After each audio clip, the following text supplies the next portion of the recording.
gutom tayo. Bili tayo na makakain.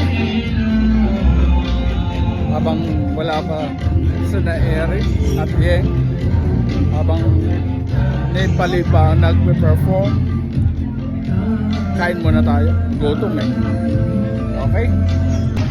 Actually wala ako nakita mga Filipino po dito. Puro mga Nepali at Sri Lankan ang nandito. Mag-aam tayo dito naman.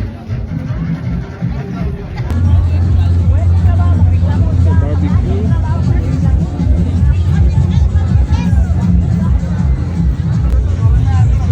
Biryani dito. Sling misaron dito. Kinaba yun. Paborito ko. May sopa. Pinatakanin. Pinatakanin dito. Ayun. Kayang gusto ko ng kanin. Pero may nakita akong biryani doon. Kainin ko kaya yun. Balikan na ito ng biryani. How much biryani? How much biryani? Come. Adi, Ayan. 24. Hina. Adi, Yeah, hi. 13? 13. This small one is for 13 reals, and this one is for 24. Okay, well, 13 only. Yeah. Okay, so you need spicy or the normal one?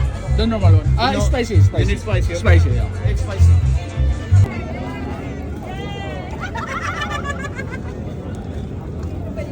Iba itsura ni Sarah. Ayan, pabalik na tayo. Nakakain na tayo. Ang kinain natin, biryani.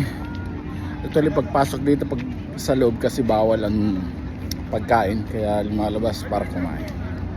Ito. Kaya, ayun, para maiwasan ng ano man siguro mga pangyayari.